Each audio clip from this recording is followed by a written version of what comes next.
So go to South Africans e le gore a se leme la ge. Just imagine gore go ba jwang go shetse we ya go ngwala exam. Imagine we ya go ngwala exam, we ya go ngwala mathematics for example. Ka leme le gore ga o le boleng e le go Africans. I mean ga re nagana ka math ka bona fela nje. Math ke subject e leng gore ha e bapala. It's very difficult. So what more go ya go ngwala ka Africans? So in trailer what you can go besides taba ya language no gona le other issues go tshwana le gore dikolo tsa batho ba mmala o moshweng be di le highly budget ya tsona ne le go godile and then budget ya for batho ba mmala o moso budget ya bona ne le fast go ka mara me dikolo tsa tsela no gona le a big difference between white schools and black schools. So ke ntwe le gore le ba shushumetsa gore mafelelong a letšatši ba tše kgato ya gore re nyaka go bontšha mmušo re nyaka go demonstrate go mmušo gore a re happy a re satisfied ka the way ba re tshwereng ka gona ka the way ba re treatang ka gona. So ra tseba gore ra gopola gore mafelelong a letšatši taba ela e feleditše e ba taba e botlhoko ka gobane government ya nakoela e feleditše e tša kgato gore go kaone ge ba ka šwalantšha lešaba leki ka go ba thuntšha mme ya ba taba e leng gore e ba bohloko. But at the end of the day the international community other countries around the world ba kgonne go bona gore mmušo wa ka mo South Africa wa nakoela go na le kgatelelo e ntši kudu ka maatla mo setšhabeng. So mafelelong a letšatši we fast forward a couple of years ahead e re fitlhišago mo re leng gona gonjwale re ka gare ga democracy re ka gare ga situation e leng gore re free we are no longer oppressed re kgona dikolong re kgona go kry-a the same education as other races the playing field e level a e sa lela gore ba bangwe ba swarela godimo ba bangwe ba ba gatelela. It seems like gonjwale re equal na le equal opportunities and then so it's because of youth ya nakwela ya 1976. So ntho ba e dirileng ke taba e kgolo kudu ka maatla ba tloga ba šomile and then ba sacrifice ka maphelo a bona. So it's a good thing gore re fele re ba gopola history rena gore re tswa kae gore re kgone go tseba gore re ya kae. So fast forward to 2024 a e sa lela gore re ya go demonstrate ka go toya ore ka go marcha ore ka go protest ke taba gore re celebrate youth day ka career exhibition. So taba ya career exhibition ra tseba gore most of rena re go high school right now ba bangwe ba feditše sekolo ba tšere gap year and then swantse te putiša gore after ke ya ko collegeng or ke ya ko university ke ya go tša route e feng ke ya go tša course e feng ke nyaka go studišetša for mmereko o mo feng. So baeng ba rena ba legono ba tlo re hlahla ba tlo re motivata ba tlo re thuša gore re kgone go tseba gore re be le a broad idea gore way forward ke eng go tloga mo ke leng gona at this moment. So ke tlo kgopela gore re ba theletše ge ba bolela le rena re ba fe tsebe re kwe molaetša o ba tryang go fitlhiša go rena re try go ba kwešiša ge ba ntse ba le gare ba bolela it's important gore o ka no fela o ngwala the points gore later on o se ka tloa lebala. So all in all re na le di-guest tše 4-5 ka ntateng right now re na le 2 but there's another 2 guests e leng gore ba sale mo tseleng ra re ba tlo fihla anytime. So ge ba ntse ba bolela o mongwe le mongwe o tlo fa lehlakore la gagwe goba speciality sa gagwe goba o tlo re fa information ka se a leng familiar ka sona. So ge ba ntse ba bolela ra ba theletša ra ngwala mo re kwang di-points gona and then ge guest ya mathomo e fetša go bolela ba tlo re fa monyetla mo e leng gore re ka kgona go botšiša dipotšišo and then ba tlo ra araba gore re kgone go kry-a clarification. So ge go na le se sengwe se guest se boletše mohlomongwe o nyaka go se kwešiša go kaone ka nako la questions and answers wa botšiša ba go fa email ya gore o ka botšiša guest mabapi le se a se boletseng nambile ba tlo go araba, then o tla ba le more information about se ba tlabeng ba bolela ka sone. So kgopela ka nako la questions and answers re se ka tšhaba go botšiša, ka kgopela gore re beng free go le gore motho mošae, kgopela gore bošae ba gago o tse o etse ka thoko, o tla re mola re feditše ya ba gona o tša bošae bola o tšwela pele ka bona.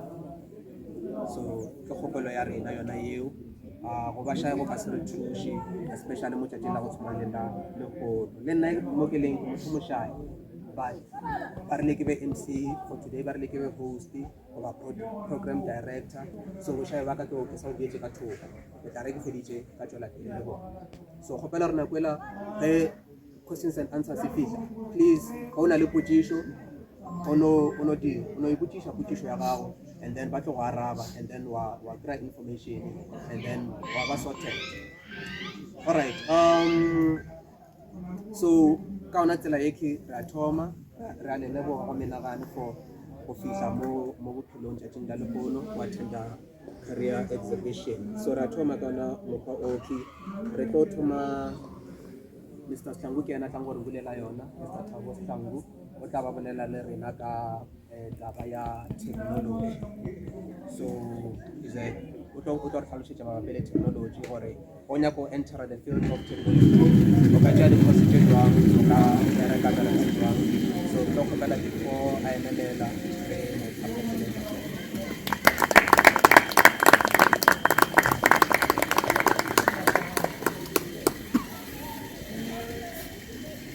Dimana?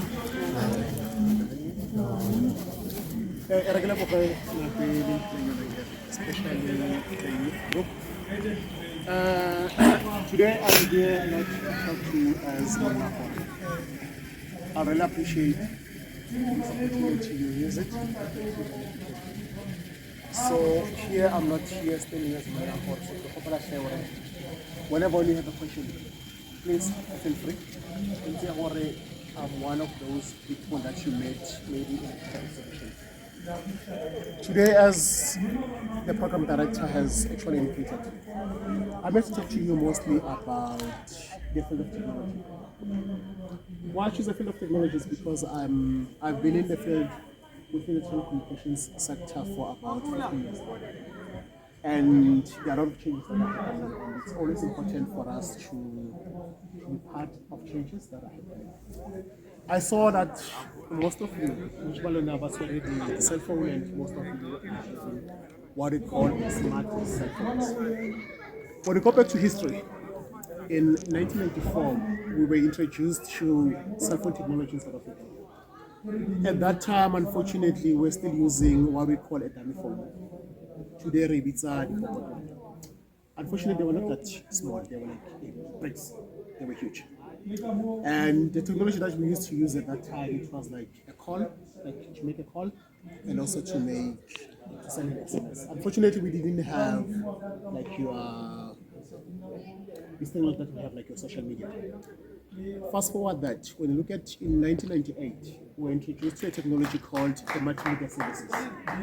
Multimedia services is the technology that allows you to actually send a picture. At the same time, you send a message, and you send probably a song. At that time, it was a technology because not everyone and to switch off the lights or switch on the lights. All of that, you can do it using your phone. You no longer have to go home and you switch on and off your geyser. Why? Because your technology is there. Today, I remember Samsung is now investigating a possibility where, for instance, they can put a TV in your fridge so that you don't actually miss your favorite soappiece while you are in the kitchen, you are cooking. All of this is because of the technology that we call Internet of Things. This is actually a technology that combines different applications. You combine, for instance, your fridge, you combine, for instance, an app, you combine also your phone. You control everything using your phone through a technology called Internet of Things. Today, we know that we also talk about what we call artificial intelligence. I'm sure that most of you guys have been exposed or have heard about internet, the IT.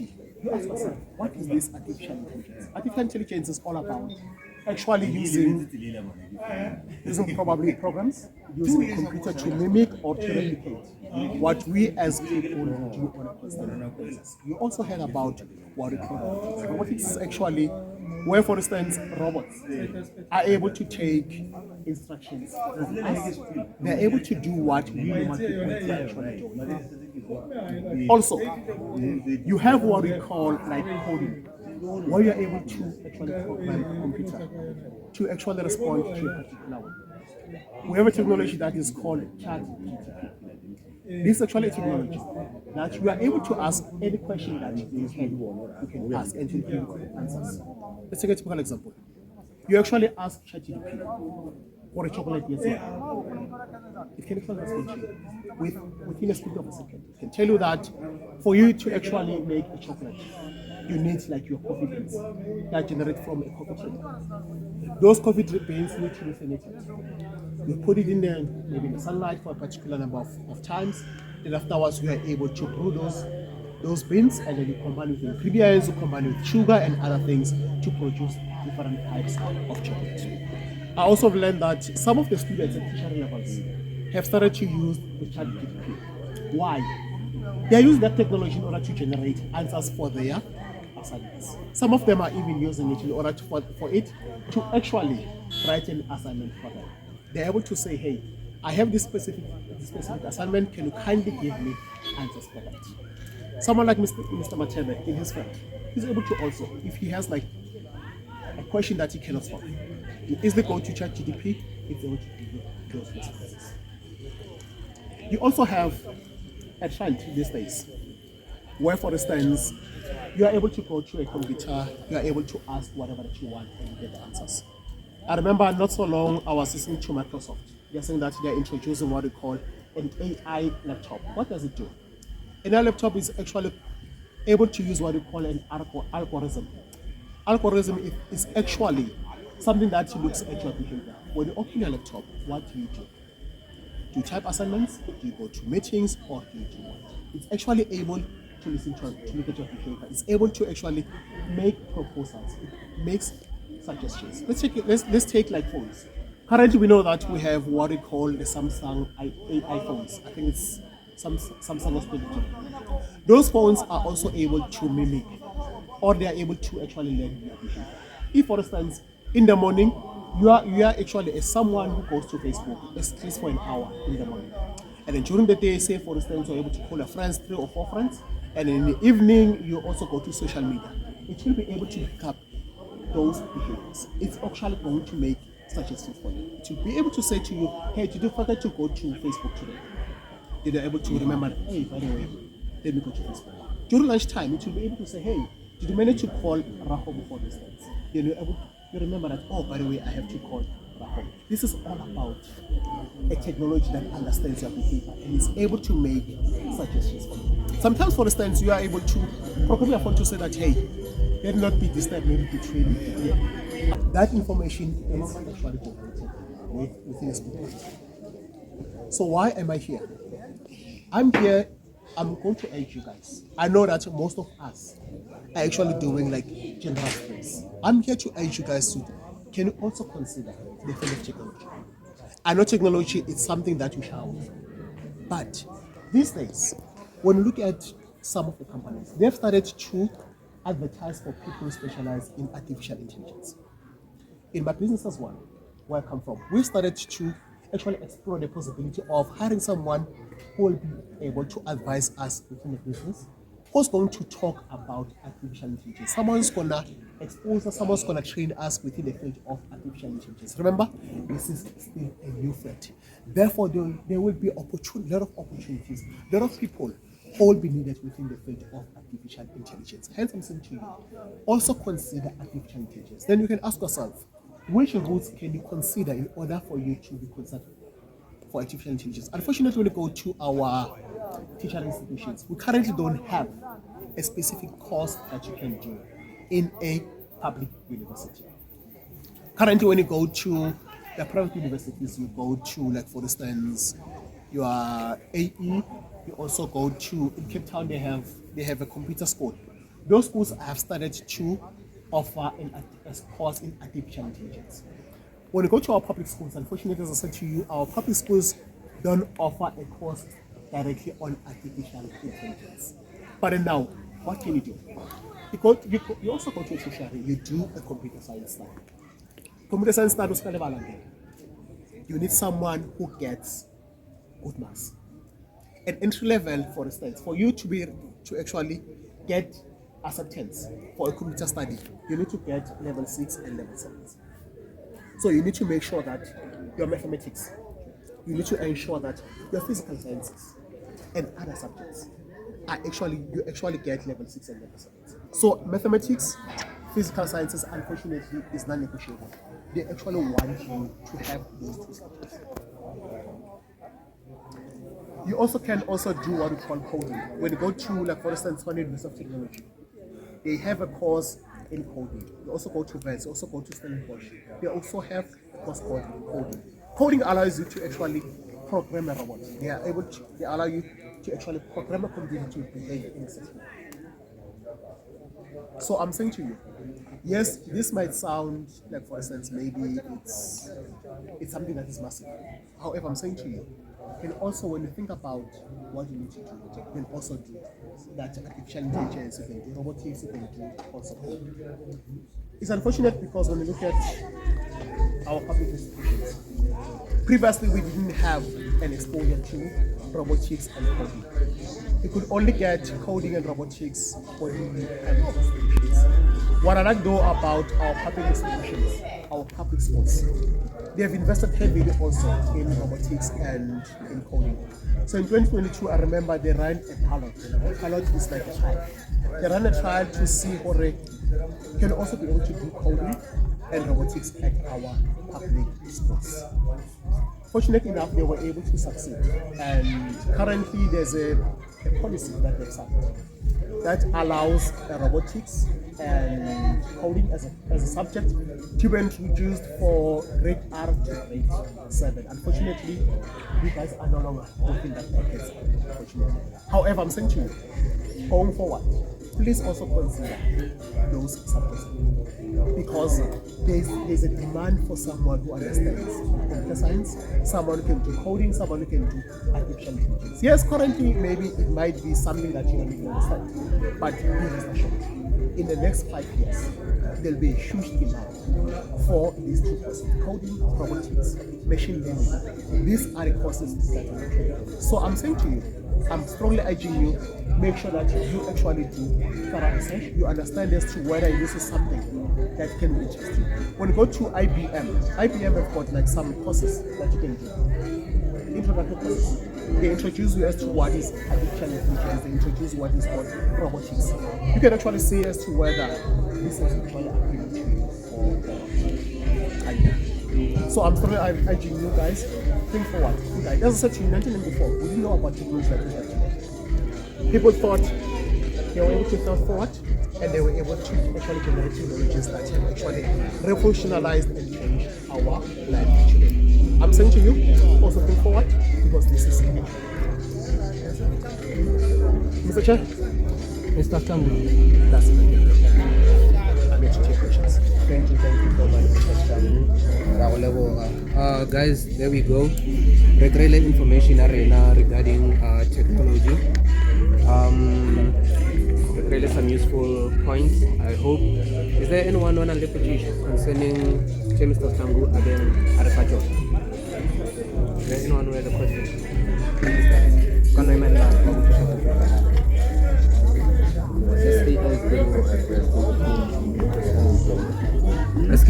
As AI is getting more advanced, do you think it will cause unemployment? It's an interesting question. It's interesting in a sense that a lot of publications are saying it will cause a lot of unemployment. Unfortunately, this actually challenges us as people to actually think more broadly and out of the box. It requires us to actually be part and parcel of technology. Yes, there might be those who are casualties. There might be those who might not be employed going forward. Like for instance, when you look at countries such as Japan and China, they're starting to actually replace your normal people with robots. What does it mean? It means that we as people, we also need to empower ourselves. We need to empower ourselves by making sure that we explore courses of the future. What can you do in the future? Remember, that robot that today is replacing an individual, it needs to be programmed. You need someone who's going to be at the back. You need someone who's going to code that robot. You need someone who's going to give instructions to that robot. Yes, it can be a robot. However, that robot needs someone behind. Needs someone who's going to control it using computer software. Yes, it might be deemed as if it's going to take jobs of a lot of people. It's going to replace your workforce. However, I'm saying to you, as the youth, I want us to play also a leading role. It might actually say, for those guys who have been there for some time and workplaces might replace them. However, we as the new generation, we also need to empower ourselves with technology. We need to make sure that we're actually participating and playing an increasing role in making sure that those robots, those programs, we actually are at the forefront. We are defining how this robot will behave. We are defining how this computer program will actually respond. So I'm saying to you, yes, it might cause unemployment, but however, this technology is also creating new opportunities that we can explore. And this time is still on our side. We can make sure that when we go to teaching institutions, we also explore courses of the future. What are the courses of the future? When you say that you don't qualify, at least make sure that at least you look for like a bridging course. Some of the teacher institutions have got a bridging course. There's already a teacher of a bridging course that will empower you, that will give you the necessary requirements so that you can do a first year education. So yes, the answer for you, I can say, yes, it might cause unemployment, but at the same time, it gives you as the youth an opportunity to enter into that field, to make sure that you participate, you shape, and do revolutionize how we think and we see things. Thank you. I'm not sure I've answered you. Thank you. All right. Thanks for your question, Mr. Muguni. Anyone else want to put issue regarding topic AI technology? Because I remember I was listening to you now, you spoke about the issue of making sure that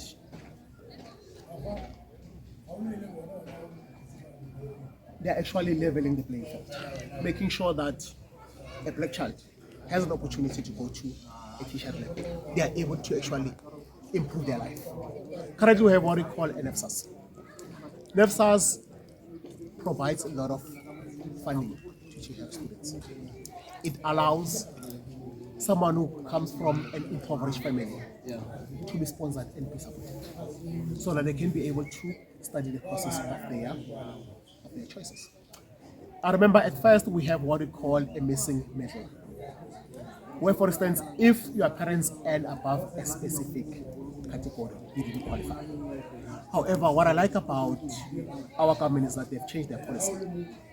Even the so-called the missing middle, those whose parents are earning above a particular scale, they will be able to qualify, so long as they can show that they have good results and the course that they're doing, they actually applied in a public institutions. Then you'll be able to get the necessary. For those that are at least unfortunate, their parents can be able to afford a loan. But we know that most of us as black children, our parents cannot afford loans.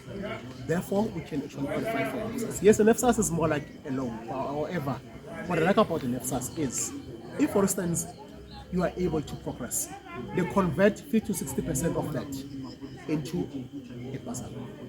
Then you will be liable for a 40%. Then when you start working, at least you can pay up to 40% of your loan, and 60% will be converted into a bursary. All right, Mr. Okay, I'm interested in the AI part. How is an information written by an AI or chatbot detected?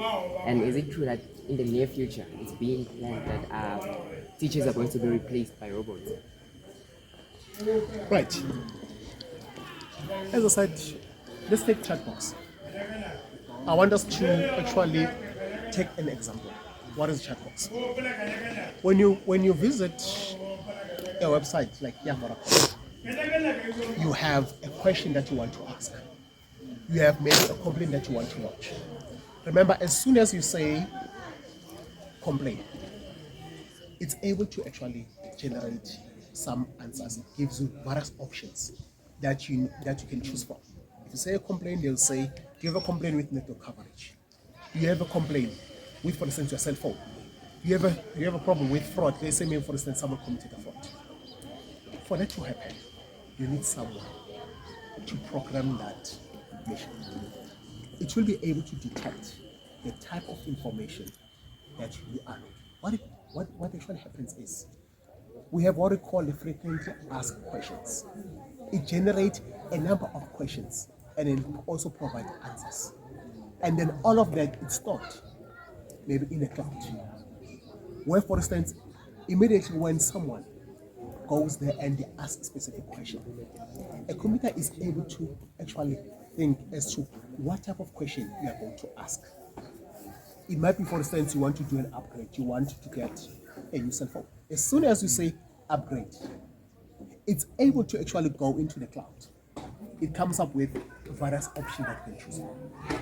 All of that is an individual who created all of that. We do what we call coding. Coding is all about doing a program. You program your computer to behave in a specific way, such that when you ask a specific question, within a split of a second, it goes into the cloud. It's able to provide the answers that you need. You ask a specific question. In the future, teachers are going to be replaced by robots. I don't think it's a true reflection of where we're going with technology. Yes, I understand that there are those concerns to say that in the future might be replaced by robots. But can a robot actually sense how you feel as an individual? It cannot. Can you actually feel that now you are crying or you are happy? It cannot. A robot has actually been programmed to behave in a specific way. So, my take is, I don't think a robot will replace a teacher going forward. Yes, we're going to have teachers who will be teaching robotics and coding and artificial intelligence. However, I don't think they'll replace an individual. We still need individuals to be there. Yes, we're going to use the technology to simplify our lives. Instead of spending the whole hour teaching one subject, a teacher can spend like 10 minutes, the whole 15 minutes we rely on a computer to give us lessons. It can just give you guidance. And also we're going to use the technology to make references. If, for instance, as a class we don't understand a specific subject, it gives us an opportunity to go into like a ChatGPT. We're going to ask them questions. Can you kindly simplify this specific topic? They're going to give answers. Currently we'll go to YouTube. I know YouTube, we use YouTube as YouTubers, we use it for some funny stuff. However, when you have an assignment, you could go to YouTube. You get someone who's able to give you a lesson about a specific topic that you don't understand. And you have someone, you have like a variety of videos. They're able to give you those answers. So even going forward, we're going to have that. Where, for instance, we're using technologies to simplify things. We're using technology in order to simplify the way we approach specific lessons. So my answer is, I don't think that the technology or artificial intelligence or robotics are going to replace the teachers of the future.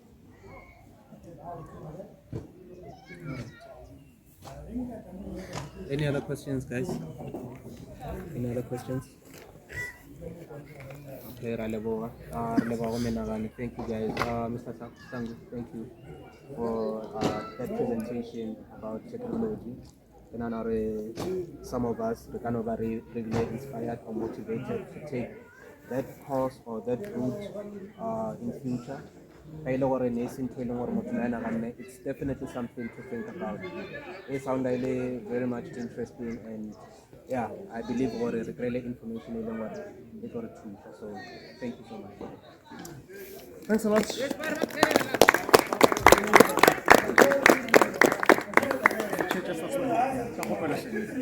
A question you want to approach me individually, feel free.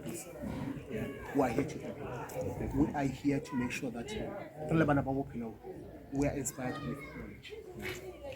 Please make sure that it's painful go create ngwana Bophelong a ntse go high as the future, as the direction. Let's make sure that we are using this opportunity. We are taking our guests. They are here to give you more knowledge. Just to crack a little bit, sure. So that is what advocates and attorneys are. So I'm going to talk about prosecutors. Things yeah. So prosecutors, this is what happens. High school, same thing. LLB, same thing. It's advisable again to do law school. I said it's advisable to become an advocate in order for you to do a law school. But for attorneys, it's compulsory. You can't run away from it.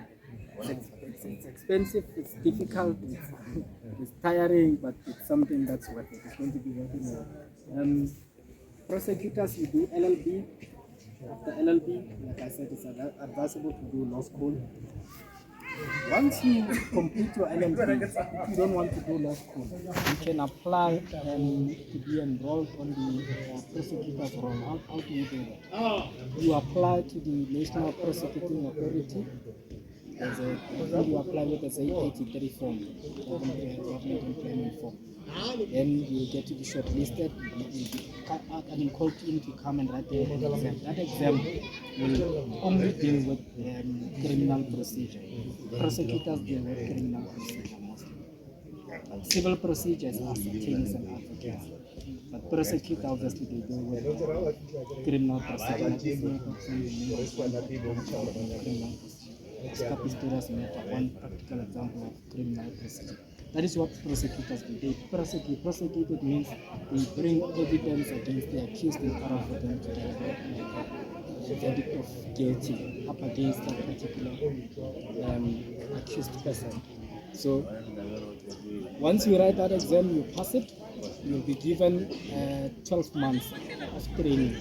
In that 12 months, you get a stipend. I think previously it was about 12,500. I'm not sure how much it is now. You get that stipend, and once you complete that program, you'll be afforded an opportunity to serve at least, I think, 6 months or so in that division or the place or the district where you did your thing and your training. You'll be given 6 months contract, you sign it, you do that. It's more like you are employed. But now it is within your responsibility, it's your responsibility to look for vacancies in the district or other districts where you can find posts. For example, let's say you're getting training in Pretoria North. You look for a post in Pretoria East, you look for a post in Sikhukhune or wherever. In there you'll be given 12 months, so 6 months, 12 months, then until you get a permanent post wherever you're working. So once you get that contract, obviously your salary is going to increase in abroad. So in a nutshell, to become an attorney is more difficult than becoming an advocate or a prosecutor. I'm not saying it's easy, but then becoming an attorney is more difficult, more expensive, more tiring as well. It's not easy. It's not easy at all. So now I'll come to judges. I'm not sure, maybe last time we start with magistrate. In order for you to become a magistrate, obviously you have to do LLB, law school. It's advisable to do law school. You can become a magistrate if you practice as a prosecutor at least for a period of 5 years. Or as an attorney, you practice for a period of 5 years also. Or as an advocate, you practice for a period of 5 years also. But they normally take from the role of practicing attorneys, because attorneys mostly and prosecutors mostly deal with magistrates court. Not to say they are precluded from dealing with other courts. I'm going to come to that now. They mostly deal with magistrates court, and prosecutors also deal mostly they are in magistrates court. Magistrates court are divided into two. You've got your district, but you've got your regional. So in your regional is obviously those matters that are of high importance. In terms of hierarchy, regional court is more stricter than district court. District court deals with matters, if it's a civil, from 15,000 all the way to 200,000, and from 200,000 to 400,000 is district, and from 400,000 going all the way up to 1 million or over 1 million is high court. So now, if you want to become a magistrate, obviously attorney, prosecutor, even an advocate, but mostly they look at these ones because For judges, they take advocates and attorneys. If you are a prosecutor, you can't just become a judge. That's impossible. You have to at least practice as an attorney or as an advocate. Then you can consider to become a judge.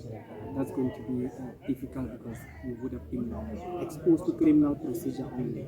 And at the High Court, you will be exposed to a lot of things. For example, motion court, civil court, action, those things that you would not have been dealt with, you would not have been exposed to. You would have been exposed to criminal procedure only, which is going to be a disadvantage for you to become. You can't become a judge if you only have those things. You need more experience. Like civil procedure, criminal procedure, civil procedure incorporates action and motion. So if you want to become a legal advisor, prosecutors easily understand. Legal advisor, you can either become an advocate or attorney. You know how to become an attorney. Huh? Hello? Yes. Yeah, now you know how to become an attorney or advocate. I've explained to you. So legal advisor, you can either become an attorney or you can become a legal advisor straight from law school, from university.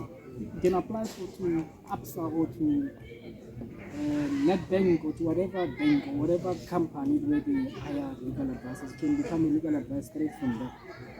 Legal consultant. Legal consultants, only attorneys can become legal. You can't become a legal consultant if you're not an attorney. Because you work in a law firm, for example, but then not as an employee of that firm, as a legal consultant. It means you'll be more like an independent contractor. You're not subject to the terms of employment in that particular company, but you're working on your own. The law firm is using you, or you're using the law firm to get work, or the law firm is using you to get work. In other words, it's a win-win situation, win-win type of thing. What else is there? I think I've explained all of them. If you want to become a judge, obviously I said you have to be an attorney or advocate. And then if you want to become a justice, I see now in the High Court they're referring to judges as justices. That's incorrect. That's far from being correct. So justices are those that are in the Supreme Court of Appeal and the Constitutional Court. So in order for you to become a justice of the Supreme Court of Appeal, you need to at least have practiced as an attorney or advocate and became a judge or acting judge in the High Court. And if you want to become a justice of the Constitutional Court, become an acting judge or become a judge, and then you can be elevated to, and you'll act before you become a permanent judge. Acting, it means when there's a shortage of judges, they call you to come in and stand in order for you to be able to become a justice of the High Court, justice of the Supreme Court of Appeal, or justice of the Constitutional Court. So High Court comprises of the judge president, deputy judge president, and other judges. Judges, it can be a senior judge, junior judge, and acting judges. Supreme Court of Appeal comprises of the judge president also, like you still remember that lady, Mandisa? Oh, yeah. Yes, he was the president of the Supreme Court of Appeal. We've got the deputy president and all other justices. Constitutional Court, we've got the Chief Justice and the Deputy Chief Justice and all other justices. So let's say maybe a matter goes from the Magistrates Court and it goes to High Court for appeal, for example. In order for it to be heard or come to a finality, you have to have at least 5 judges on the bench or 3 judges. Mostly they put 3 judges. 2 judges can come to a conclusion, or 2 judges can come to what we call a quorum to say this is what the decision we are making, and if they agree, it means majority rules. That's what they say. But it doesn't preclude this one from handing down his or her own judgment. That judgment, we will call it a dissenting judgment or dissenting opinion. The other judges, we will call it the order of the court, because obviously they agree, 2 of them against 1. Then at the Supreme Court of Appeal, there are 5. There must be 5 judges. At least 3 of them must agree on one judgment. These 2 will write a dissenting opinion or dissenting judgment. At the Constitutional Court, there must be 11. At least 8 of them must come to a decision.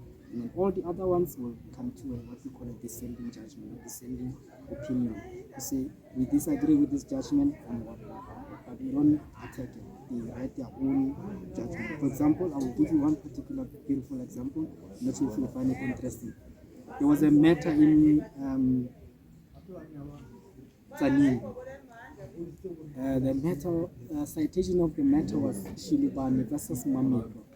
It was a fight up against the royal throne. So there was a man, his name was Fofoza. Fofoza was a king or chief of the Bophelong tribe.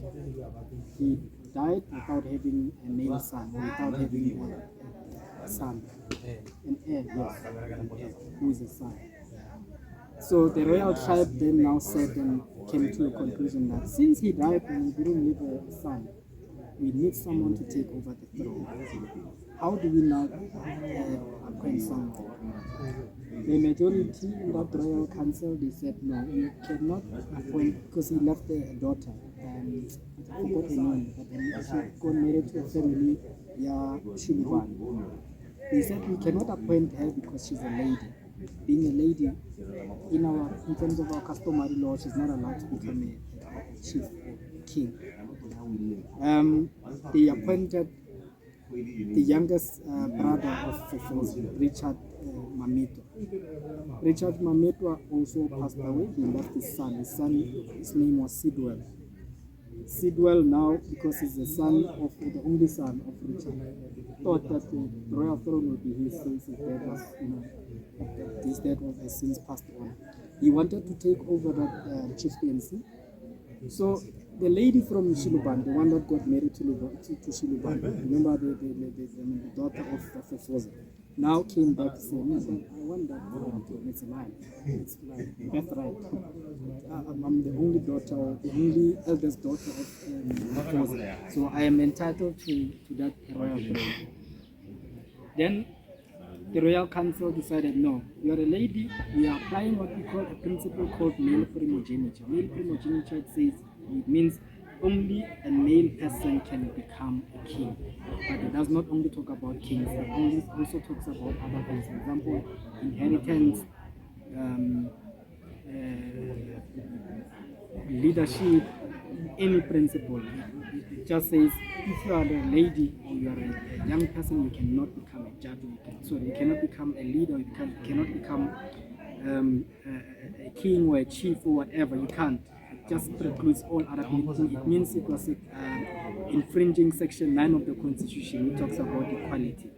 So now this lady thought that no, but this is not right. How can I be excluded from becoming chief of this royal tribe? This is my birthright. She then now brought an application to the High Court in Pretoria. But back then, Polokwane High Court was not there. She could not have went to Toyando. Toyando did not have jurisdiction because it was a local division. I didn't explain that. I'll explain it individually when we have time. So they went and brought that application in Pretoria. Pretoria High Court agreed with Sidwell to say it is not right for us to overrule the principles or the customary principles of this royal tribe. So we are agreeing with what Sidwell is saying. He's the only son, so therefore then we are approving the customary law. Let him become the king. Then the lady took the matter on a constitutional validity of that judgment, on that ruling by the tribal council to say it infringes on her right to equality. If you infringe on someone's right to equality, you're also infringing on someone's right to dignity. So she took it to the Supreme Court of Appeal. Supreme Court of Appeal declared that male primogeniture to be invalid because it is inconsistent with the provisions of the Constitution. The Constitution, in terms of Section 2, it says it's the supreme law of the country and no law, principled either by the president or by anyone, in fact. If it's inconsistent with the Constitution, therefore it's invalid. It cannot be allowed. So male primogeniture was then abolished. So Supreme Court of Appeal cannot make decisions on constitutional matters and let it be like that. It has to be taken to the Apex Court. Apex Court is the constitutional court for confirmation. Constitutional Court must confirm whether the judgment by Supreme Court of Appeal to set aside the decision by the High Court to declare male primogeniture inconsistent with the constitution and therefore irrelevant if it is correct. So the constitutional court concludes indeed male primogeniture is inconsistent with the constitution, therefore judgment handed down in the High Court is now declared as invalid. So I just wanted to highlight to you as to how these courts work. In order for you to take a matter from the Magistrates Court, it goes to the High Court. From the High Court, it goes to the Supreme Court of Appeal. From the Supreme Court of Appeal, it goes to the Constitutional Court. I hope I explained everything to your satisfaction. Unless you have questions, and Thank you, Mr. Matebe. Wow, that was quite a mouthful. I think we are all satisfied, and we really do appreciate your effort in that presentation. Guys, nake tukwile gotana seatla. Is there anyone on the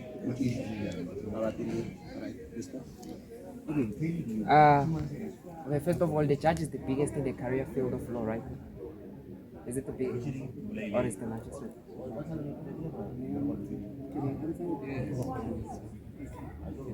no. Okay. I don't know what you mean when you say the biggest. If you explain what biggest means. Like, what can I say? The most powerful. Yeah, the most powerful. Yeah, the most powerful is Chief Justice of the Constitutional Court. Okay. And then, which career field in law deals with standing up for the applicants and the respondent? And what do they regard the judges in the Constitutional Court? Okay, I'll start with the last one. Judges in the Constitutional Court are regarded as justices. We call them justices. That's how you know them. Let's say maybe you have a matter in the Constitutional Court. When I stand in the Constitutional Court, I will stand and say, as it pleases the court, justices. If it's the Chief Justice is there, I will say, as it pleases the court, Chief Justice. Chief Justice and justices. So in the Supreme Court of Appeal, you call them justices, but then you have to, if the judge president or the president of the Supreme Court of Appeal is there, you have to address it like that. President of the Supreme Court of Appeal and justices. High Court, judge president, deputy judge president, and judges. So that other one that the first question that you asked, attorneys are the ones that clients go to. Yeah. If you want to, for example, applicants. That one, I wanted one-on-one with someone who would want a question on that one. So this is how it is. Applicants, we refer to applicants in motion court. Motion court is that one that I was referring to that talks about notice of motion, founding affidavit, and annexures. So motion court deals only with papers. Evidence is only considered on papers. Action is someone's pleadings and oral evidence. So it means if you bring a matter on a substantive notice of motion, you cannot expect the judge to.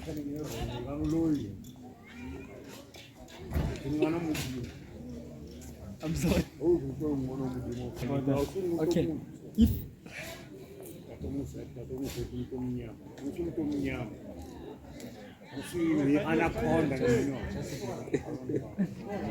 okay. So in the motion court, we only deal with papers, affidavits. If you want to have your matter heard in oral evidence, you have to substantiate why the matter must be heard in oral evidence. The reason why I'm saying that is because there's a principle that says, I'll tell you what the principle is plus con events rule.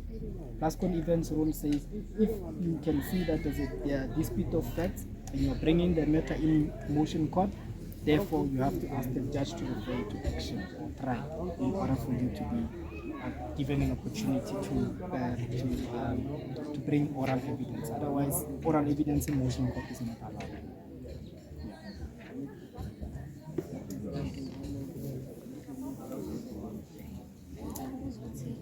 Why am I case at this example? I sense why tate and then if it's just because we collect it. I mean, you can evidence here disappear. So like, is it possible if a judge or a magistrate at Icala must curtain and call like alisebenzi. So wonke leminyaka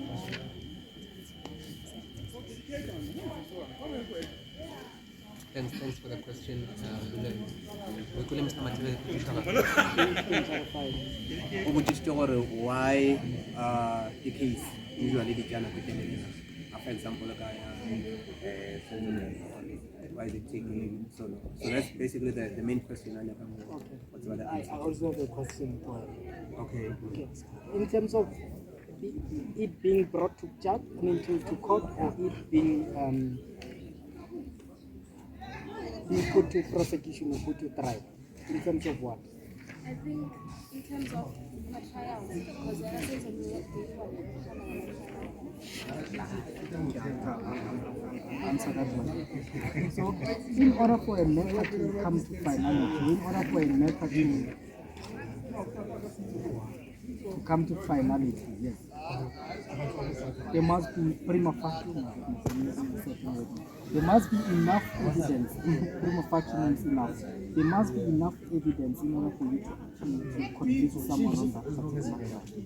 So if there's not enough evidence, I'll give you an example of this particular one. So the Senzo Meyiwa matter,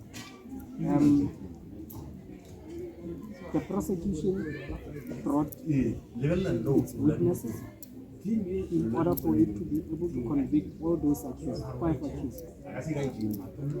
So if, in my opinion, as a defense attorney or defense advocate, I can see that all this evidence that they are bringing, it's not sufficient, it's not prima facie evidence in order for the court to consider to convict the accused. I have a right on behalf of my client to bring an application in terms of section 174 of the criminal procedure. That act, or that section says if the prosecution fails to bring sufficient evidence, you have the right to ask for a discharge on behalf of your client. Discharge just means that because you failed to bring enough evidence of which was put holes, so they put a screwdriver, whatever it is, because you bring your evidence in chief, I have to cross-examine that evidence. It can either be documentary, real evidence, or it can be witnesses. In the case of Senzo Meyiwa, it was witnesses and also documentary evidence.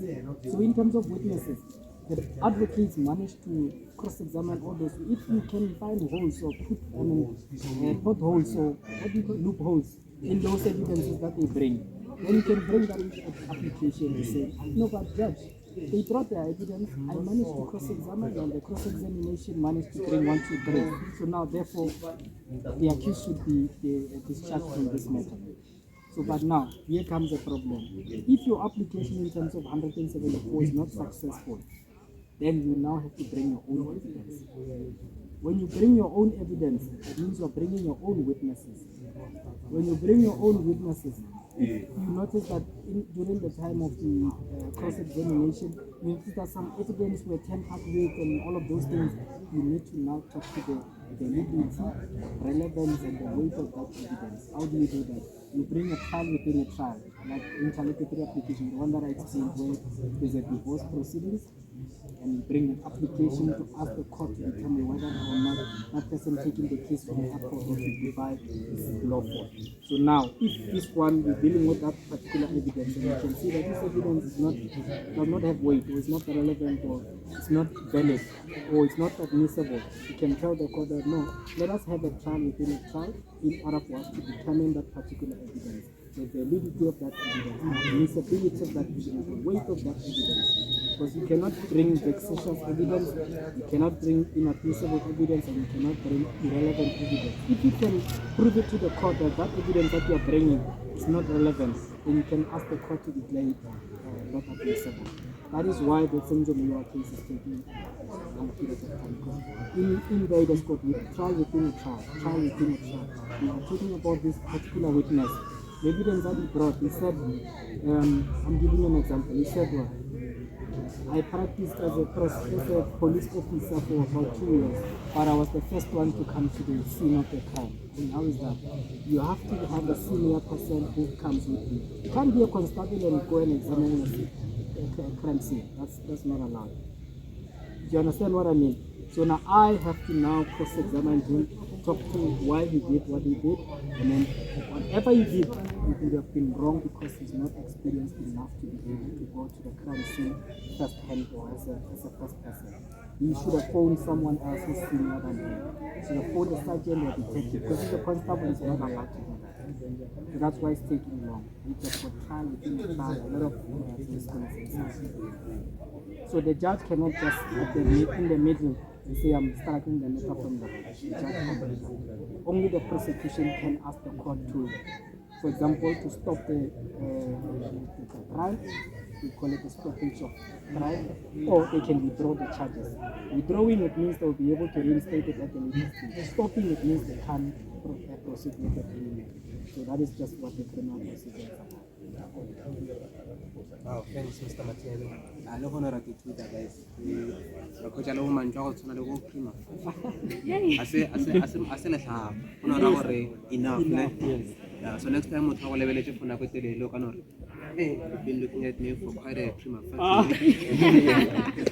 Well, so thanks, Mr. Matebe. Is there anyone else, guys, one and lay concerning the way along? Any questions? Okay, we will move along. Let's give him a round of applause for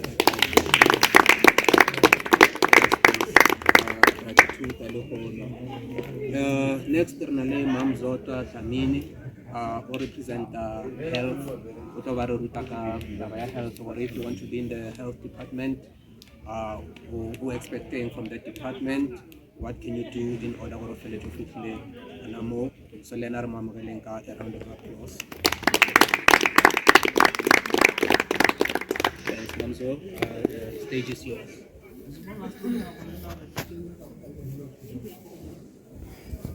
Thank you very much to be here and welcome you all. This is the city inkonzo sematholeni. Okusho ukuthi mina EU yamanje sibheke kini kusasa. Yini nizolungisa izwe, yini nizolungisa ifuture yethu. Isezandleni zenu. Yiwo kuthiwa inkonzo sematholeni. So nginibona nilakhi, I'm sorry, I'm more of Zulu. Isipedi siyabaleka. Nginibona ninenhlanhla ukuthi nithole i-platform of this sort because in our times we were just going to school and learn whatever subject they gave you, not knowing which section are you taking. It was only 3 professions: nursing, police, teacher. Just like that. You either choose one of that. So I choose nursing because I love nursing. Nursing is about caring. We care for a person from birth until death. Umuntu uzalelwe ezandleni zethu. Simkhulise aye esikoleni under our care, ephila egula yena nomndeni wakhe ne-community at large until agule abe terminally ill, ashone in our care. So in short, nursing is not actually a profession, it's a calling. Na ube unothando lwayo, unothando lokusiza abantu. Well, education is just a supplementary to that because the founder of nursing was Florence Nightingale, who never went to school, who never had any education about nursing care, but managed to care for the people. And there are midwives even now who didn't went to school, but they can conduct delivery of babies at home. So there is that saying that said, teaching is a mother of all professions. I'm sorry to say so, because I beg to differ to that because there are nurses, there are midwives who didn't went to school but who can do that job professionally. So there were myths as in that mangingena in that profession nganginayo in my mind because I never had the opportunity to be like this, to get to know the profession I was taking, I was choosing. That there is an injection or a tablet that you are given before you attend to a dead person or before you attend to a bleeding someone. Until 1990, where I entered this profession. It happened in my first year training that in the morning when I logged on duty, there's that delegation. By then it was done verbally. It was not written down as it's doing now. So I was allocated to attend to a dead person. It was my first time to see a dead person, and it was an elderly male. So I went to the sister in charge to tell her that up to so far I am not yet injected, so maybe she can give me that pill before I attend to that problem.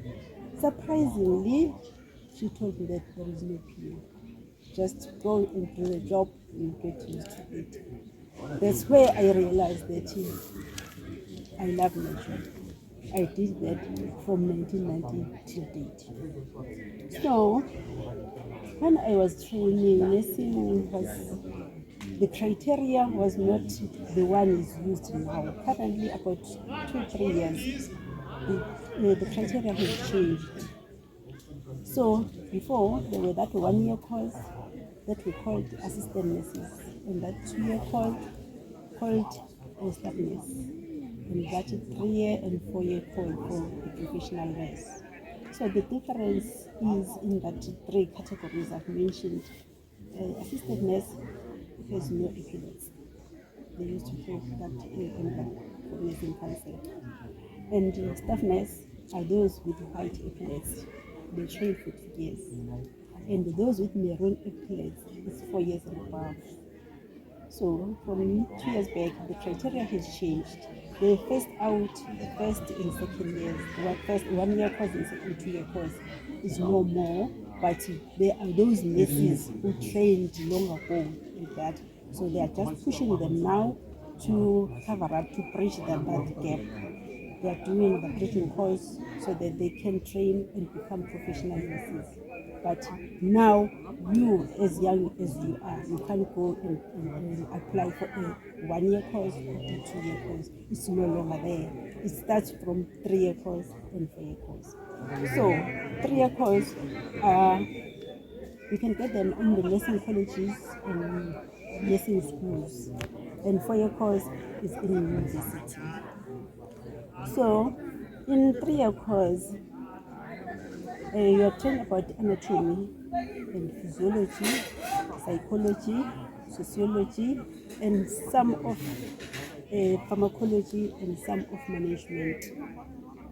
And after completing that 3 years, you came out with plain maroon epilepsy. By that time, you are a professional nurse. That's entry level now for nurses. Then, when doing 4-year course, the first year is midwifery, second year community nursing, third year psychology, fourth year is management. There were diplomas before, but now have changed to be a degree. So it's a BK in nursing, that is 4 years, only trained in the universities. You won't find it in the hospital college or any other college. An NTUT, you can find it there. The difference is in these 2 courses. The first one, that 3-year course, trained in nursing colleges, nursing schools. When you are training there, you are getting something called a stipend. You don't pay, there's no tuition fee. So when you are training that 4-year course in a university, you are going to pay nothing that you are getting at the end of the month. Then when completing that 4 years from the university, you are entitled to work 4 years. We call it's a COM7. You choose, it depends on the province you're training in, but it's almost 2 years to train, to do a COM7. You are giving back to that money, giving back to your community. Thereafter, you can go wherever you want to. So, I'm working here in Philadelphia. Before the changes, there is nursing school here. I trained some of my courses here, but it doesn't fit the criteria of nursing council.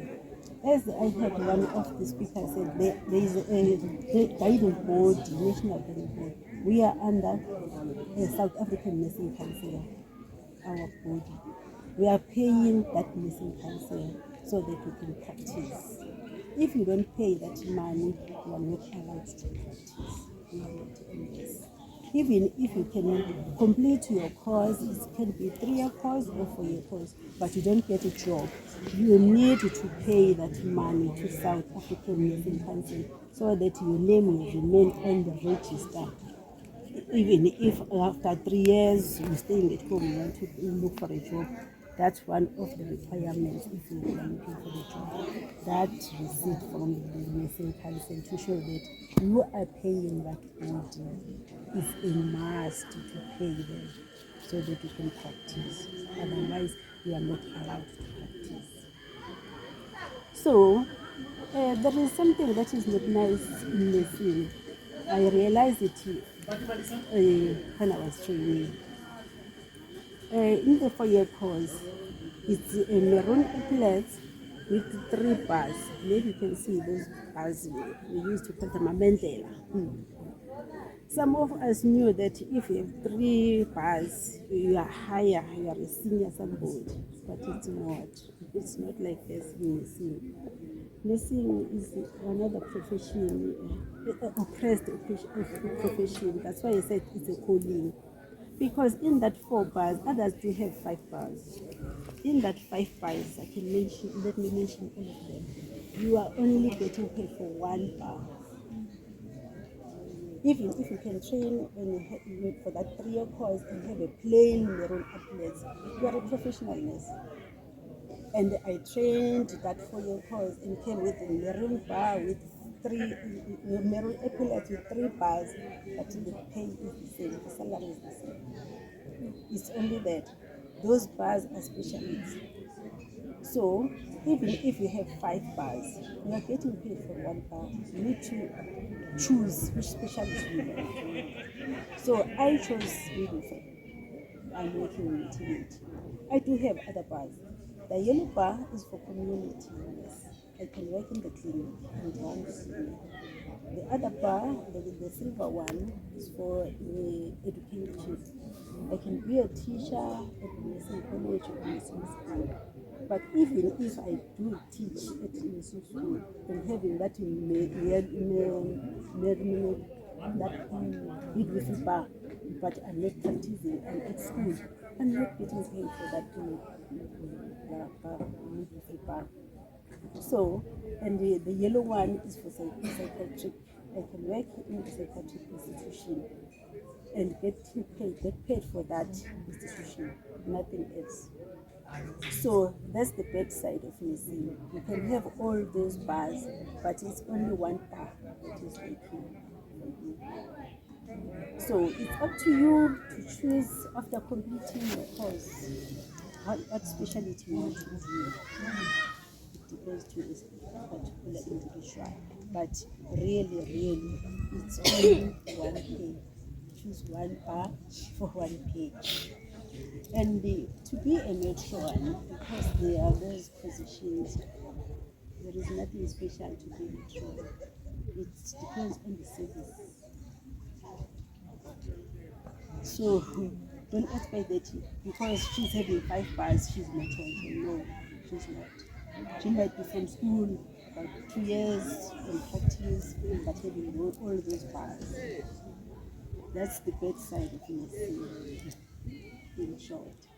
So, the training colleges in Limpopo, there are training colleges, there are training nursing schools. Philadelphia was one of those nursing schools. Unfortunately, nowadays we don't meet the criteria for nursing council because they see to it that the building, the staff is okay, the doctors, the equipment, everything. So here we are half Limpopo, half Mpumalanga. So some of the things are not done well here. So when nursing council came to assess this hospital, they didn't approve it to be trained for 3-year course.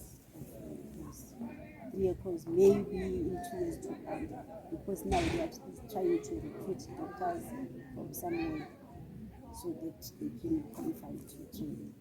There is nursing school, but we are not qualifying. So Applications were open from January until 29 May for that 3-year course and 4-year course. Unfortunately, from now onwards, it's closed for 2025 because there is that activities that needs to be done before the commencement of the training at the beginning of the year. There must be that psychometric test, and you have to pay that money, non-refundable fee for applying an interview and psychometric test. It's done in stages until the final one in September. Then if you pass that one, you'll start training in January. So every year from January until May, it's open for training, for applications. So I don't know what's left. Maybe you want to know something.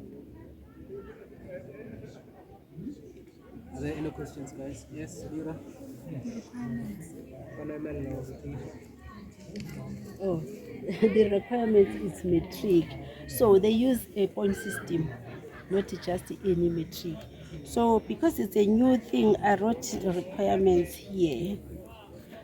For Bachelor of Nursing Science, which is 4 years, you need a mathematics level 4, life orientation level 4, life science level 4, English level 4. All in all, they want 26 points, admission points.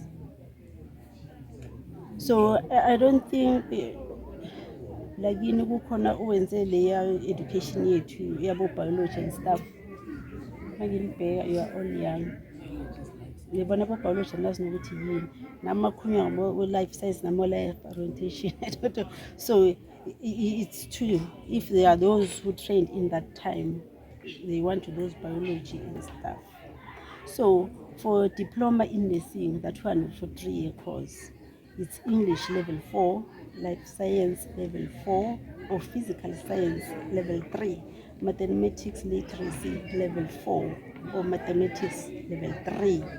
Minimum points is 23. In 3-year course, points is 23. In 4-year course, points is 26. And the age limit, yeah, like 26 years. From 18 to 26 years. Unless if you are already on the field, then they consider you. So, draftile some of the colleges, angazi ukuthi you will want to know the colleges and universities where you can train.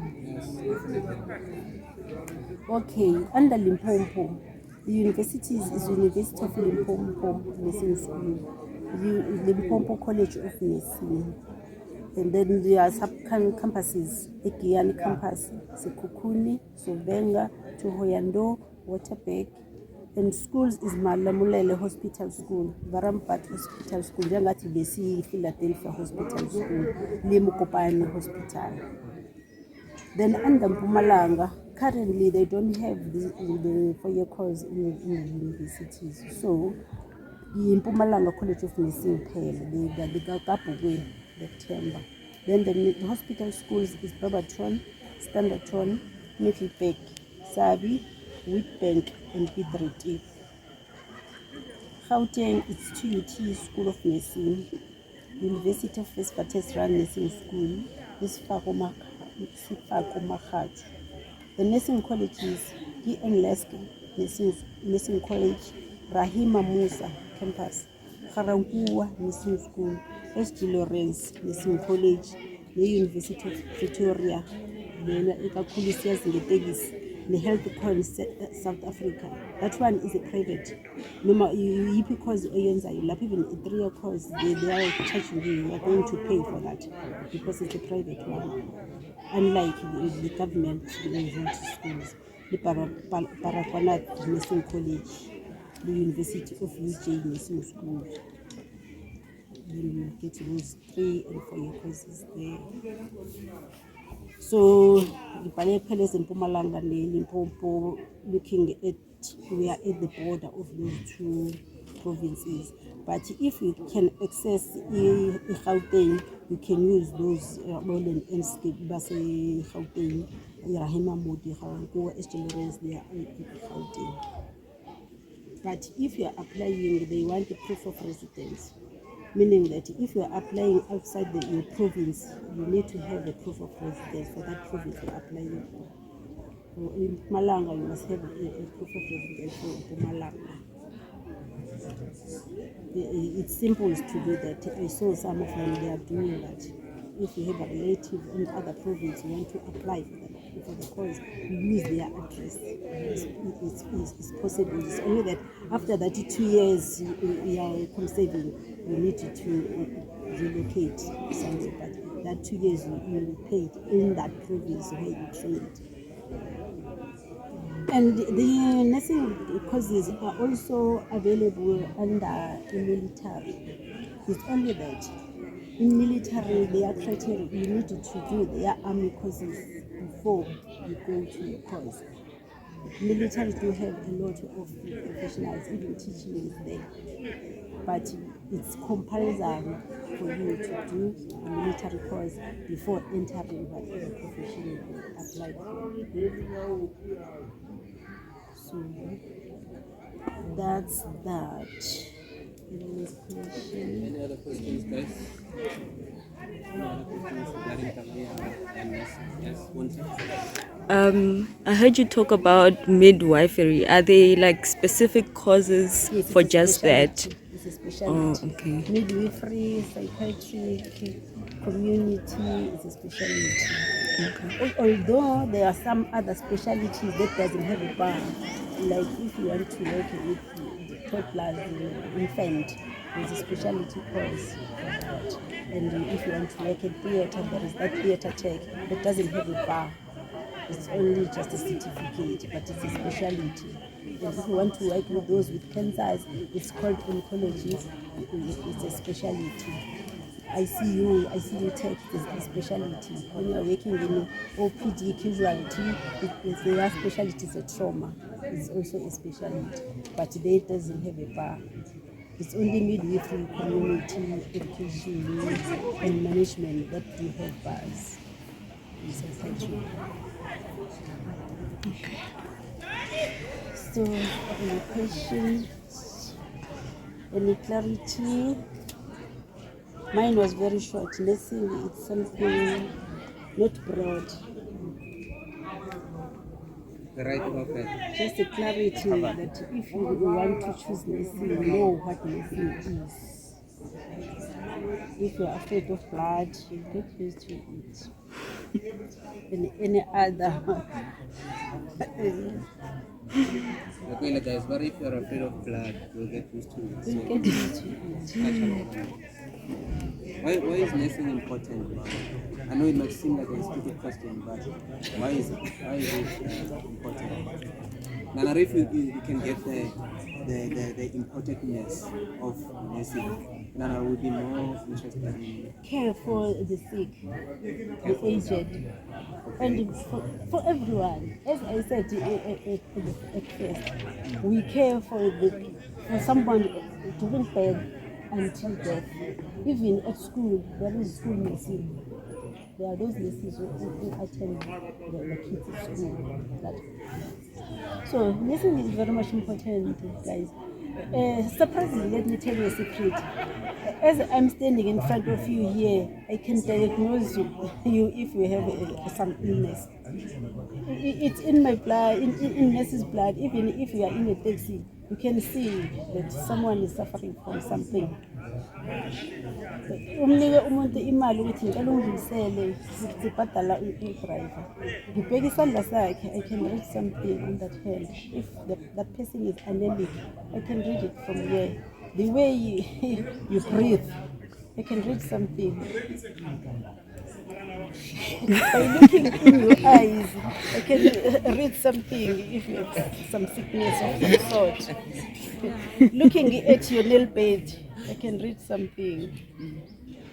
It's really cool. So really it is. So it's like a superpower. Just don't level motor fella Really, I can. keep your distance. The keep way your you space. talk to me, Yeah. I can identify something of you. Remember, I said there is psychology inside. Yeah. Even if I'm talking to you, you are emotionally down. I Yeah. can read it. Sense it. Okay. It's truly a superpower. It's much in the scene, really smart in such a way that we tend to go underlook on ourselves in looking for someone else. Because if I'm, I can go there to work, even though I'm, having my medication with me, taking my medication and continue to work, to nurse others, while I'm also sick. So this thing, it's a profession because we need to learn something. I heard Mr. Sangu talking about robots and stuff. Yes, technology is here. We can't avoid that. But I don't think that it can go up to replacing a nurse. It can help a nurse. Because on arrival of a client to me, when talking to you, the questions I'm asking you, and reading something in your eyes and in your behavior, the posture, the physique, I don't think the robot can read all that. So nurses are still needed, and we are short of nurses.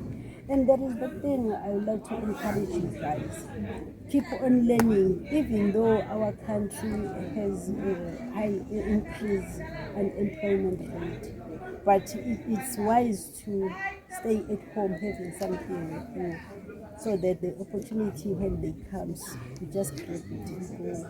And like you said, there is no need to learn to go to school because there is unemployment rate in this country. Because when they said now things have changed, there are jobs. You can't start by going to school and learn, but you can start by applying and go on. Imfundo isikhalisa mboniso as I'm here, let me take this opportunity again. Now, I'm sorry, maybe I'm crossing the boundaries. I find it good for me just to divert a little bit, but I'm still on the track. I'm working in labor ward. This is when I'll be seeing a 13-year-old pregnant and going to deliver. So I'm urging you guys, really, boys before books.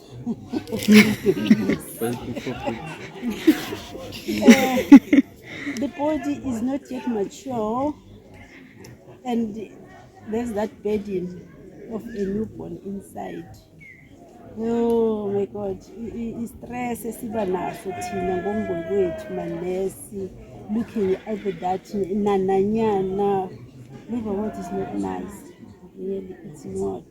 So ngicela sifokasele esikoleni, ezinye izinto zizoza ngesikhathi sazo. Ngoba nayo that teenage pregnancy rate is increasing every year. I don't know why. Whether freedom, ama-rights angena-responsibility, okanye yithi bazali sahluleka ukumtshela iqiniso, I really don't know. But kukhona la kulekha khona. The teenage pregnancy rate is very high, and it disturbs your future. Ngoba usunenana kufanele uhlale ekhaya ukhulise that baby, and esikoleni uyasalela. Ngapha nomzimba uhlukumezekile, mhlawumbe khona ezinye indawo zakho ezingasalunganga, ulokuhamba esibhedlela, attend now and then, uma-follow-ups. And there is that HIV is still there. Since izinto ngesikhathi sakhona. I'm sorry, now sengisebenzisa i-platform endaweni wrong, but I feel like sharing this with you. The teenage pregnancy rate is very high, and I don't know the reason why. And more especially in black people. So asizameni ngenye indlela. I don't know the reason. Maybe it's poverty or lack of knowledge, lack of education, lack of monitoring, bazali. I don't know. Any questions so far? Anything related to health? I'm available anytime, anywhere. From today onwards, you are free to ask me whatever question you want to know concerning health. Whatever. Even the personal one. I'm free. Is the pay worth it? No, it's not. It's not worth Truly speaking, it's not worth it. Looking at 12 hours per day for 5 days, it's not. Nowadays, there is shortage of staff. When we were employed, we were told of 30 minutes tea time in the morning, 1 hour lunch, and 30 minutes tea time in the afternoon. That's not practical, more especially here. But it's not practical. If you are lucky, you do have time to sit down and eat. That's lucky. Sometimes you really kind of start busy. So in such a way that our CEO saw that we are busy, then we organize the main kitchen, the hospital kitchen must provide the maternity staff with food, because you don't have time to cook in the afternoon. You can late being tired. You don't have time to go to cafeteria to buy food, because sometimes even whatever food you need to have. That's why I said it's a calling. Ngihleli ne-patient uyapepha so ngike-apple ngapha ngike-banana ngapha just ukuthi ngibambise into something yesintu. Sesife inhliziyo nokunyanya akusekho ukuthi yini engiyibonayo angiconcentrate kiyo, ngiconcentrating I must eat, I must have something in my stomach. It doesn't work it really. Isn't that a matter of management rather than just the way the whole department is going? I think it's a matter of the country. I'm pointing it up there because even if they are drawing their budget, they give a little to help. So I think the problem is up there. Because even the equipment you don't have, the machines you don't have. It's a problem to transport a patient from Philadelphia to Polokwane. The patient can wait up to 5 hours waiting for an ambulance. Ambulance is one. So I think something up there, if they can do something, they increase the budget, maybe. Because it's not only Philadelphia or only Limpopo, it's South Africa wide. We are not catered for, and more especially Philadelphia, I can say the problem is we are at the border.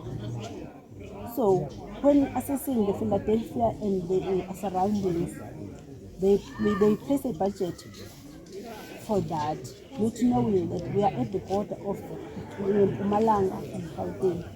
There are those patients from Bronx State who come here. From Mlodo, they pass Kwamhlanga and come here. Angisakhuluma isiyabuso, Siyabuso is 12 or 15 kilometers away from us.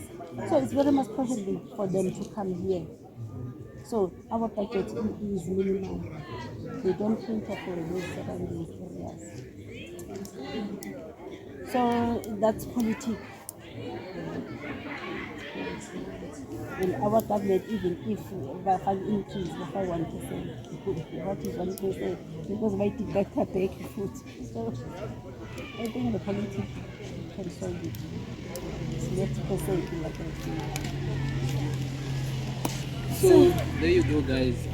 Like we learned from Mamzotwa. What I like about this presentation, Abarifa only the positive side or the good side fail, but Barifile also the challenges that come with being a nurse. It was useful information, I believe. Let's give a round of applause for that.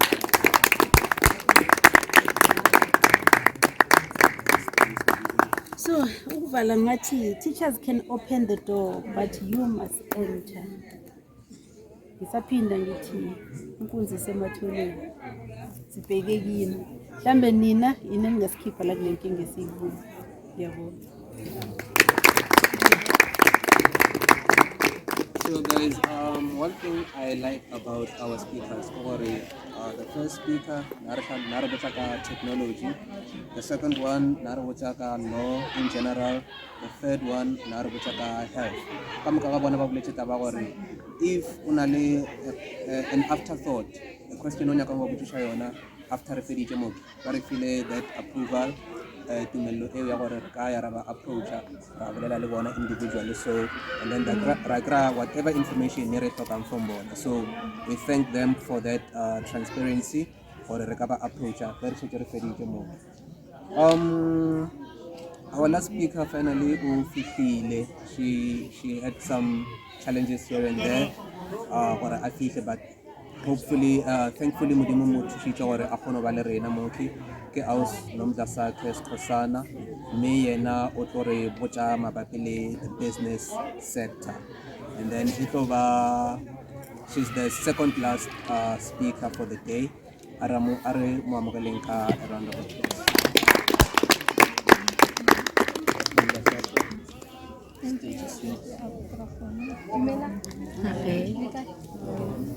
I'm sorry for coming late. And I was hoping to hear a hospital say so that I can prepare myself for the Thomas.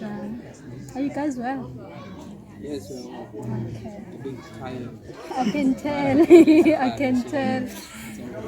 Okay, now I'm going to tell you guys about the business sector, and I can only share what I know, what I've experienced so far. Now I'm a owner a graphic design studio. It's called Creative Square Studio. We deal like a signage, even though graphic design is broad.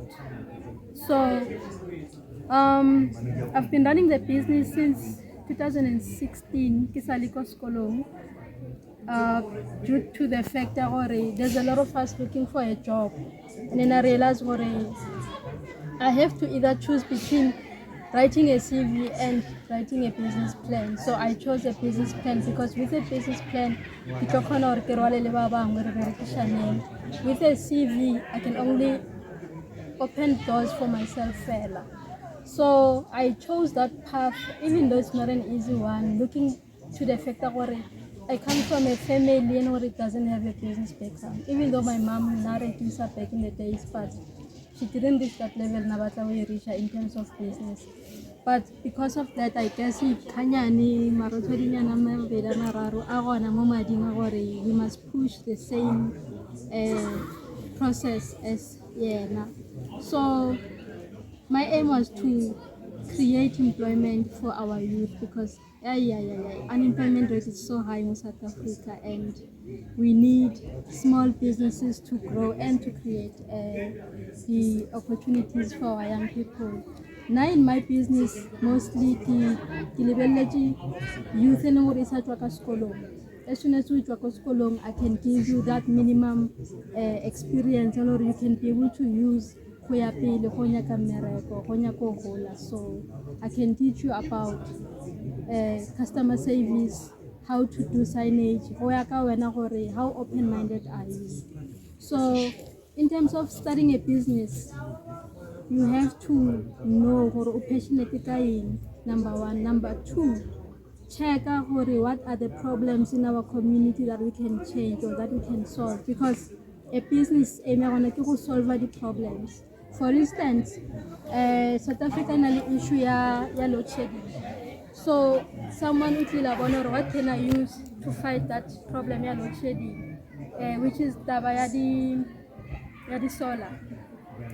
So Kadi Solar, they're able to solve that problem, even though it's not for everyone, but that majority can be able to be helped. Maybe to 50% then wait supply that way, like all run a business, you must look at the problems that you can solve. Then you'll be able to get a proper target market. And then what we register and all that. Before all that, You need to do your research amongst your community, or what do they need, what can you provide, how many people can support your business, or how many people need that business. And it's all about making sales, it's all about marketing. If you don't do that, you are stuck. So you'll end up giving up and going back to the root ya CV. So there are steps that you need to follow, and one thing I can tell you, one thing I've learned about business is that we need a mentor no matter what. You cannot be Mr. or Mrs. Know-it-all in this journey. You need someone to show you. You need those who've gone through the journey, because there are rules that business are basic for any type of business. You can ask anyone. Then there are times whereby you need someone the same type of business that you're doing. So that way you don't know what can I do, what type of challenges am I gonna come across. And also in business you need to have a thick skin, because go deal with the client, go deal with the employees, it's a challenge on its own, apart from your own life. So imagine one of your equipment is broken, or one of your employees wall over now and then, or or your employee, or your clients are not happy, you need to have a leadership skill as well. You need to know how to lead a group of people. And by leading, I mean you need to show them a way instead of telling them what to do. So you need to have team building skills as well. So I don't have much to say, but there are processes that you need to follow. And if ever there's anyone more in terms of starting a business, I'm here. And if I'm not Bophelong, I'm a WhatsApp away. You can contact me, ask me what can I do. I'm willing to even guide you where you can go.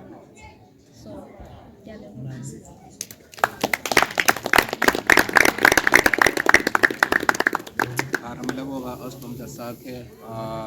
She was sweet and short, really straight to the point there, and then she gave us some valuable points.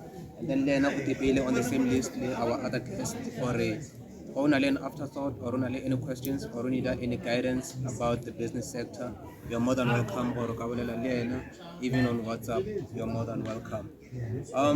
Is there anyone who has questions for Ausnom Dasak regarding Tawaya being in the business sector, or the Tomela business and whatnot? Is there anyone who has any questions? I tell you what by now. And but youth a concentration span because of social media, TikTok and whatnot. Maralena, I've been observing the whole time. Concentrate from Salina Toma up until now. You've been concentrating, so and I'm surprised or no concentrator for this long. So is there anyone who has any questions for Aslam Dasad? Any questions regarding the business sector? Okay,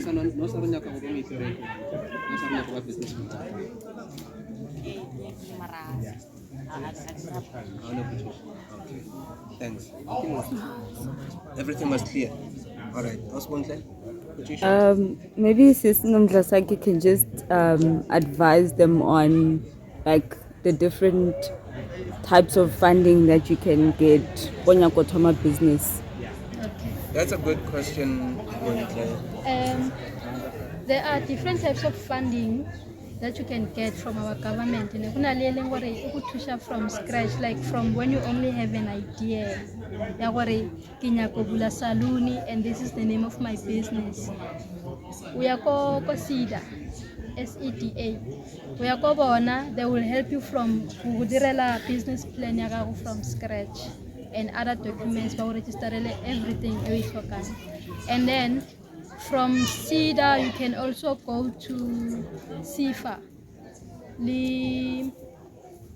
Because more I think it's under Limpopo. So under Mpumalanga, kuna Youth Development Fund. It's MYDF. I think once a year, the costs are. Or you can follow Mary Philip. Mary Philip.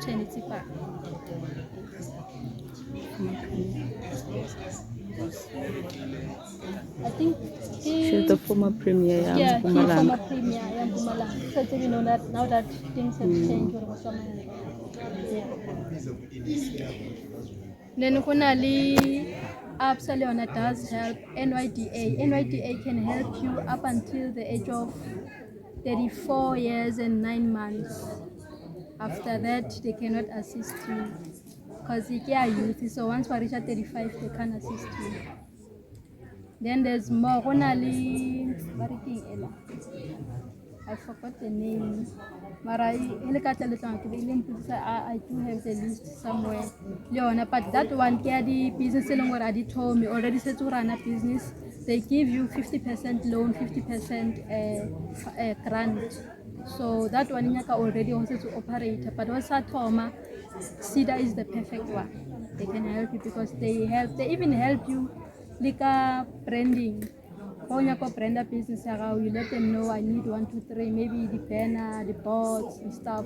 And then whenever I will set up a letter. Yeah. Thanks for that answer regarding Tabaya funding. Guys, it's important for a rebel broad-minded as the youth, because sometimes it's not enough to have the qualifications and then you're gonna go out and look for work, because it's a bit of a struggle to get work. So in case you do struggle to find employment, you need to think out of the box. What can I do? Or what can I do to more people getting employed? So that was the main aim or business. So it's definitely something to think about. Our final guest is Tate Shongwe. Ke ena a tlang gore tswalela modiro o wa lekgono, ke ena a tlang go kiba stamp gore ka nne ke ne re le ka mo bophelong re attendile career exhibition. So Mr. Shongwe o tla ba a representa the office ya ka mo bophelong. So ra mo leboga gore o kgonne go ba le rena, a re mo amogeleng ka round of applause. The stage is yours. Dumela. Le kae?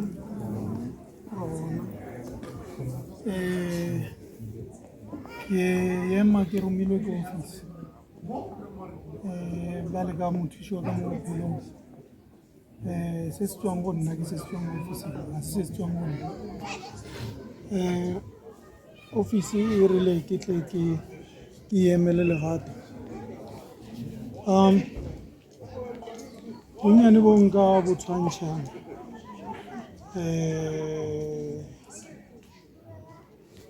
A ke thome ke leboge sebaka se ba re fileng sona, because ke nagana gore e concern lena too much.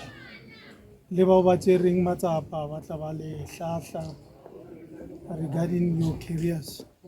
Nna ka tsena sekolo, mara ke nagana gore nke be ke hweditse opportunity e le kry-ile le ne ke tlo tla kgole ka bophelo. Thuto ke lesedi, ga o sena thuto gantši dilo tše ntši di a faile. Ke kwele seboledi se seng ke botswa ka tseba a re ge o ka dula wa re ga gona mebereko, then what's the use of going to school? O tla go titshenyetša nako ka re tšatši le ba reng digoba tša mošomošidi o tla go sa swara sele. So bokaone wena solanka o hweditše chance ya wa sekolong, ya sekolong o be le dilo tša matshwanedi gore tšatši ba reng sebaka se se kgone go emelela dilo tše di lokileng, mohlomongwe o ka tla wa ba mahlatse. E ya kwagala ke ya bohlokwa. Bana ba banyane ba feila maphelong a bona ka bakeng la go hloka kgotlelela. Ga gona nka reng, ga gona dilo tše o ka di hwetšang tše di botse di tla bonolo. Kae o swantse o di time se sengwe gore o gaine tše di kaone. mogofi kwa latlha go ka ya le gore ditšhomi di dirang kae o tlo timela be ke rata polelo ya gore mo basweng ba re leng mo le re neng labo ko bogolong ke ba botsa ke re ge nkebe ke le lena ke kry-ile monyetla o at your age ne nka fitlha kgole kudu jale ka go tlhoka mahlatse ke fitlhile mo e setse e le gore e kgatlhagane kudu chipeng jale lena le ba mahlatse ge le ka e tshwareletsa ka lefelo la go tshwana le bophelong le tlo ipona le gole ke sure ba e leng gore ba tswa kwa morago le bophelong ba bona di-results tša batho ba ba phelang ka bophelong bo aga malapa bophelong bo godisa batho kore bo nyadisa batho there's a lot go no nyaka fela wena o be le focus tše ba lefileng tšona mo ga ba re tšea tše bona ba di dirang but ba go fa sebaka sa gore wena go dutse gantši keria ke ntho e wena o e ratang o mokwile memo o rile o kgona go diagnosa motho ka go mo lebelela it means o rata mmereko that thing developed within yena gore a tla feleletša a fitlha that point so le wena o se ka no choose gore okay ke nyaka go choose the one that employs people more o tlo fitlha ko ba borega dira se wena o naganang gore wa se rate nyakišiše o sa rate batho ka se go nurse o ga doctor it's impossible o tlo fitlha kwa o tshwanetseng o thuse batho wa kry-a ba tšeatšea ba hlakahlakana so it's best gore o dire ntho eno gore e mo wena every day o tla ba le phišegelo ya gore o e research o tswele pele le yona ke tšhaba go le senyetša nako in short office e rile ya leleboga matsapa a le a tšereng o ka re modimo a ka re sebaka se le se tšereng latla ka mogare ga lefelo la bophelo sa letšho la mogola o mongwe le o mongwe a thoma go bona bophelo in a different way goba thoma go di-discovera mo bopheleng ya nyakang goba mo go yona ke a leleboga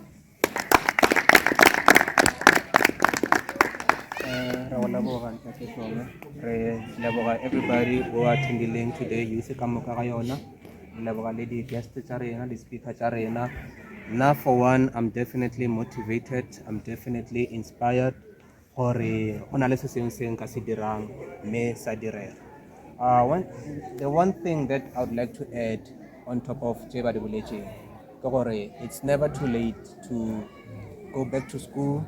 It's never too late to further your studies. So gonna wanna 30 years, or gonna wanna 40 years, or gonna wanna 50 years. It's never too late.